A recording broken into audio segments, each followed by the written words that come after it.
Hello everyone, welcome to advance learning by Rakesh sir. तो आज हम डिस्कस करेंगे एनसीईआरटी साइंस जो क्लास 9th है। आरबीएसई और सीबीएसई में इंग्लिश मीडियम हिंदी मीडियम दोनों में आता है, तो उसके बारे में डिस्कस करेंगे।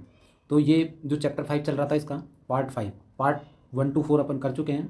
तो अब पार्ट 5 में कौन से टॉपिक अपन डिस्कस करने वाले हैं, उन टॉपिक का नाम है प्रोकोरियोट्स और यूकेरियोट सेल के बारे में। ये किस किस टाइप की होती है, इनमें क्या क्या स्ट्रक्चर होती है, ये सारे पढ़ेंगे।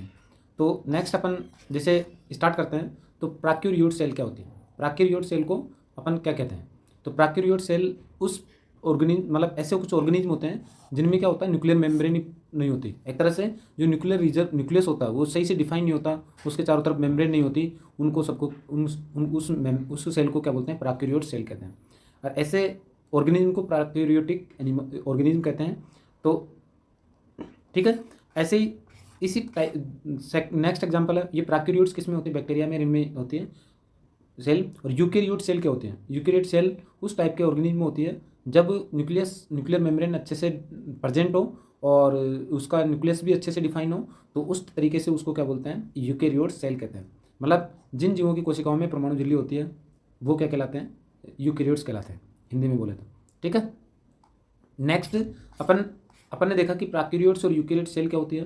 तो उन प्रोकैरियोट सेल को तो क्या बोले भाई, जिनमें न्यूक्लियस रीजन अच्छे से डिफाइन नहीं होता, न्यूक्लियर मेम्ब्रेन नहीं होती, उसको क्या बोलते हैं, प्रोकैरियोट्स बोलते हैं। तो ये बैक्टीरिया की खेल है। तो इसमें देखो न्यूक्लियोइड पाया जाता है, न कि न्यूक्लियस या न्यूक्लियर मेम्ब्रेन, है ना। न्यूक्लियस अच्छे से डिफाइन नहीं है, न्यूक्लियर मेम्ब्रेन भी नहीं है, तो इस प्रकार के रीजन को न्यूक्लियोइड बोलते हैं। क्या बोलते हैं, न्यूक्लियोइड बोलते हैं। तो ये प्रोकैरियोट सेल का एक टाइप है, मतलब एक इमेज है।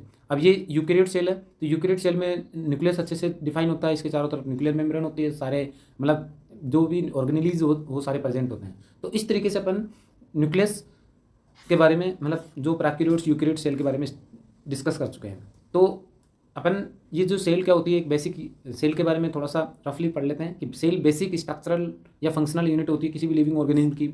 ये लिविंग ऑर्गेनिज्म में 2 टाइप की सेल होती है, 2 तरीके से डिवाइड कर रखे हैं, एक तो यूकेरियोट सेल और prokaryote cell. Prokaryote cell unicellular organism होती हैं और eukaryote cell multicellular organism में होती हैं। मतलब ये एक कोशिकीय जीवों में और ये बहुकोशिकीय जीवों में होती है।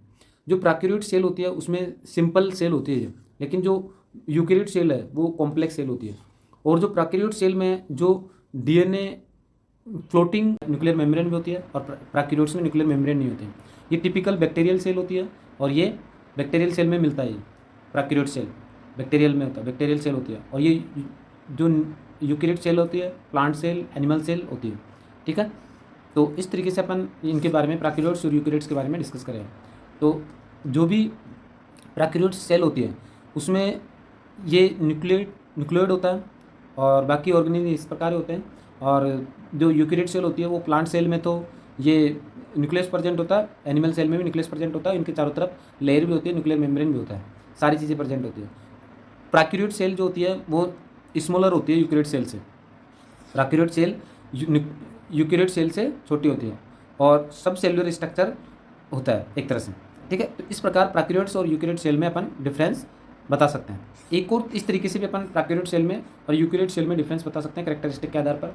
तो वो कैरेक्टरिस्टिक के आधार पर मतलब अपन डेफिनेशन क्या होती है, मतलब यूकेरियोट सेल में क्या होता है, कोई भी सेल जिसमें क्या होते हैं, क्लियरली डिफाइंड न्यूक्लियस हो, न्यूक्लियस अच्छे से डिफाइन हो, न्यूक्लियर मेम्ब्रेन बाउंड हो न्यूक्लियस के चारों तरफ, तो वो क्या होती है, यूकेरियोट सेल होती है। प्रोकैरियोट सेल इसमें न्यूक्लियर मेम्ब्रेन प्रेजेंट नहीं होती, न्यूक्लियस भी डिफाइन नहीं होता और न्यूक्लियर मेम्ब्रेन इसके चारों तरफ की बाउंड्री भी सही से नहीं होती, तो इसको बोलते हैं प्रोकैरियोट सेल। तो example animal, plant, fungi, protist cell, इसमें क्या होते हैं, प्रोकैरियोट्स यूकेरियोट सेल होती है। बैक्टीरिया और अर्केइया, इसमें क्या होते हैं, प्रोकैरियोट सेल होती है। सेल न्यूक्लियस जो होता है इसमें प्रेजेंट होता है, यूकेरियोट सेल में सेल मेम्ब्रेन, वो न्यूक्लियस मेम्ब्रेन में प्रेजेंट होती है, जबकि प्रोकैरियोट सेल में न्यूक्लियोइड होता है और न्यूक्लियस एब्सेंट होता है। जो सेल की साइज़ होती है, प्रोकैरियोट्स यूकेरियोट्स की जो साइज़ होती है वो थोड़ी लार्ज होती है और प्रोकैरियोट सेल की जो साइज़ होती है स्मॉल होती है।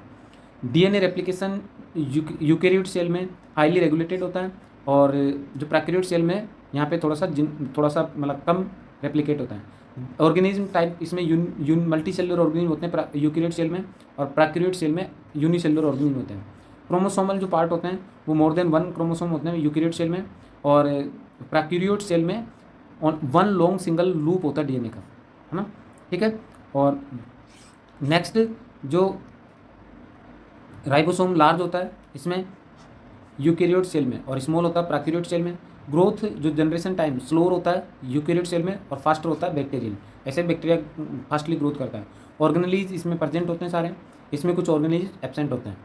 तो ability to store hereditary information, eukaryote cell में ये एबिलिटी होती है कि वो हेरिडिटरी जो इन्फॉर्मेशन है वो स्टोर कर सकते हैं, लेकिन प्रोकैरियोट सेल में भी ये एबिलिटी स्टोर होती है, वो एबिलिटी होती है कि वो भी जेनेटिक या फिर हेरिडिटरी जो इन्फॉर्मेशन है उसको भी क्या कर सकते हैं, वो स्टोर कर सकते हैं। Cell wall prokaryote eukaryote cell में सिंपल होती है और फंजाई और प्लांट में प्रेजेंट होती है, जबकि जो सेल वॉल होती है प्रोकैरियोट सेल में कॉम्प्लेक्स होती है और जितने भी प्रोकैरियोटिक सेल होती है उन सब में सेल वॉल प्रेजेंट होती है, जबकि सेल जो यूकैरियोट सेल पंजाब प्लांट और फंजाई में प्रेजेंट होती है। प्लाज्मा मेम्ब्रेन प्रेजेंट होती है दोनों में और साइटोप्लाज्म दोनों में प्रेजेंट होती है। इस तरीके से अपन यूकैरियोट्स और प्रोकैरियोट सेल में डिफरेंस बता सकते हैं, आपसे डिफ्रेंशिएट करवाएगा। तो prokaryote cell also lack most of the other cytoplasmic organelle, मतलब कुछ साइटोप्लाज्मिक जो ऑर्गेनेलीज होते हैं वो प्रेजेंट होते हैं, एब्सेंट होते हैं, उनके बारे में भी अपन बता सकते हैं। तो इस तरीके से अपन क्लोरोफिल जो होता है, क्लोरोफिल इन फोटोसिंथेटिक प्रोकैरियोट बैक्टीरिया है। ये membranes vesicles bag like structure जो जिसे यूकैरियोट सेल में होता है वो प्लास्टिड, उस प्लास्टिड के थ्रू क्या कहलाते हैं करते हैं, मतलब फोटोसिंथेसिस प्रोसेस करते हैं। प्लास्टिड में क्या होता है, क्लोरोफिल होता है और वो क्लोरोफिल पिगमेंट होता है जो फोटोसिंथेसिस प्रोसेस में पार्टिसिपेट करता है। ठीक है, तो ये इसमें ये न्यूक्लियोइड है, ये क्या है, न्यूक्लियोइड है। इसका जो पार्ट है वो मतलब न्यूक्लियस है वो डिफाइन नहीं है, इसके चारों तरफ मेम्ब्रेन नहीं है, तो इसको न्यूक्लियोइड बोलते हैं। और ये प्रोकैरियोट सेल का एक इमेज है। किसका इमेज है, प्रोकैरियोट सेल का इमेज है। तो इस तरीके से ये आपको इन्फॉर्मेशन जो chapter number 5 NCERT 9th class science जो यूनिट ऑफ लाइफ सेल जो चैप्टर है उसका पार्ट 5 की जो अपन ने स्टडी की है वो आपको अच्छा लगा तो इस वीडियो को लाइक कीजिए एंड शेयर कीजिए और इसको इस यूट्यूब चैनल को सब्सक्राइब कीजिए। Thank you. इस नेक्स्ट जो इन्फॉर्मेशन अपन नेक्स्ट टॉपिक के बारे में डिस्कस करेंगे नेक्स्ट पार्ट में। ठीक है, थैंक यू।